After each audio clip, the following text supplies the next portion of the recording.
kepada guru BK. Sebelumnya, perkenalkan, nama saya Renata Syakira Dan nama saya Hibisla Yustin Rahmatul Farida. dan juga ada beberapa teman-teman kita yaitu Perkenalkan, nama saya Zumratul Fatimah. Dan saya Emi Susanti. Nama saya Cahaya Indah Nian. dan saya Asli Nur Melam. Nama saya Naura Sifa Ramadhani. Dan saya juga Oleka Ramadhani. Saksikan video negosiasi kami.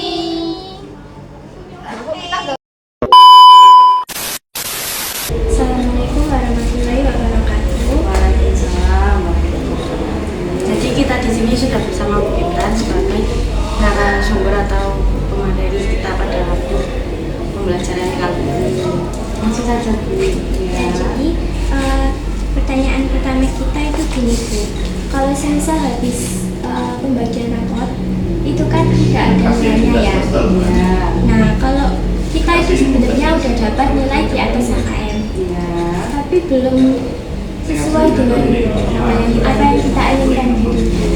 Terus Kalau misal walaupun udah di atas KKM tapi kita mau memperbaiki gitu, apa bisa Bu? kalau sudah di akhir semester itu sudah tidak bisa diperbaiki atau ditambah lagi nilainya kecuali nilainya masih di bawah KKM dan itu sudah ketentuan tidak bisa diubah. Makanya kenapa kok ada rapor tengah semester itu kan rapor sebagai evaluasi di tengah perjalanan kalian selama satu semester itu. Ketika di rapor tengah semester itu meskipun nilainya sudah di atas KKM itu masih bisa diperbaiki. Tapi kalau sudah di akhir semester itu meskipun nilai menurut kalian kurang, misalkan nilainya kan 75, kalian mendapatkan nilainya 78, kok merasa kurang puas, ya mau tidak mau harus diterima karena sudah ada kesempatan di tengah semester, itu sudah finalnya. Kalau sudah di akhir semester sudah final, jadi tidak bisa ditambahi lagi atau diperbaiki lagi. Kalau yang di bawah KKM justru malah wajib untuk perbaikan dan meskipun perbaikan nilainya akan tetap 70. Maksudnya tidak bisa lebih dari 75 meskipun itu nilai perbaikan. Jadi kalau di tengah semester itu masih bisa. Kalau di tengah semester masih bisa.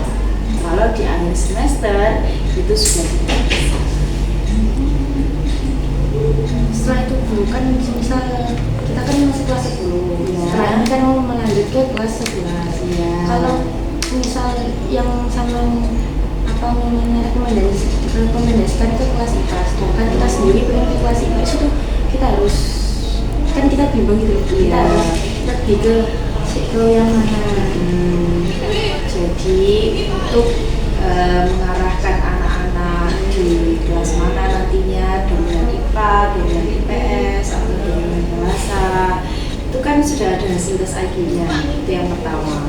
Kemudian yang kedua akan kita lihat dari nilainya kalian, nilainya itu jurusan yang mana, di dominan IPA, di dominan IPS, atau di dominan bahasa. Kalau pengennya di dominan IPA, ya nggak apa-apa, kita lihat dulu hasil tes IQ-nya itu lebih disarankan di dominan IPA atau tidak. Kalau misalkan iya, ya kita turuti. Apalagi di kurikulum kita sebenarnya kan fokusnya kepada siswa. Cuma siswa kita banyak yang masih bingung itu tadi, masih bingung, masih bimbang, tidak tahu bakatnya di mana, cita-citanya apa, itu yang sangat sulit. Sehingga apa? Sehingga kita membutuhkan tes IQ tadi. Ya, jadi bisa nanti disarankan dan bersyarat di hasil tes IQ-nya sama nilai rapotnya. Dan kalau bisa nilai rapotnya ya memang benar-benar kemampuan kalian sendiri, nilainya bukan hasil dari YouTube yang kita gunakan sebagai patokan atau referensi, dan bisa tidak dituruti kemauannya kalian. Terus kalau sudah kelas IPS di kelas 11 terus kita masuk ke yang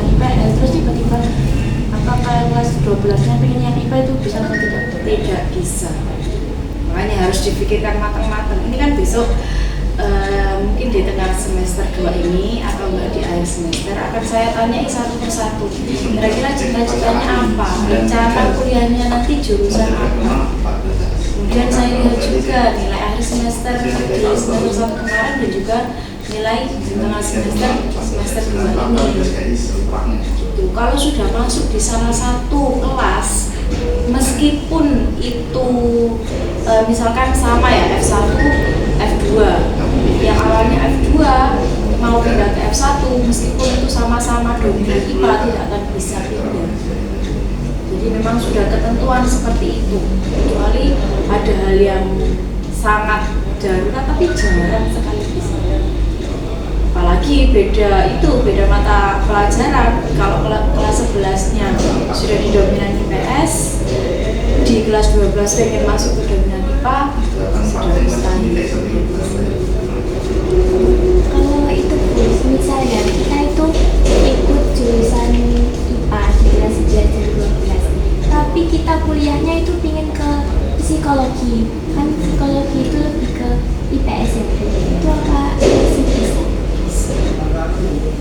Nanti lewat jalur SNBD, lewat jalur tes. Jadi nanti kalian tidak bisa ikut SNBP. Kalau yang SNBP itu harus sesuai dengan mata pelajaran yang didapatkan ketika di SMA. Kalau sudah beda, ibaratnya prioritas jurusan, sudah repot kalau lewat jalur rapot atau SNBP. Kecuali sampai lewat tes.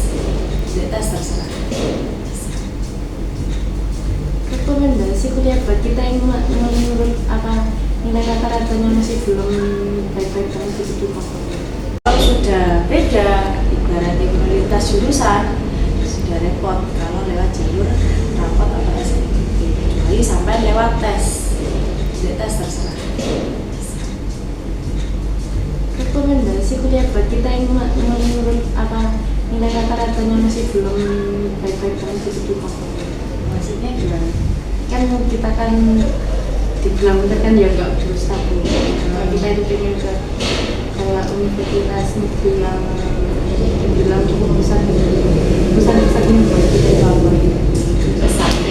Pesannya buat kalian ya untuk saat ini diperbaiki nilainya saja, diperbaiki nilai rapotnya, terus mulai dari sekarang cari informasi kira-kira jurusan apa sih nanti yang akan dibutuhkan 4-5 tahun mendatang, jurusan apa kira-kira yang akan banyak dibutuhkan ketika saya lulus kuliah nanti.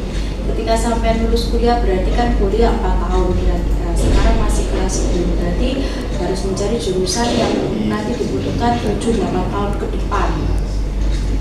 Kemudian dimaksimalkan nilainya mulai dari sekarang, paling tidak ya nanti kelas 3 bisa lah ikut eligible.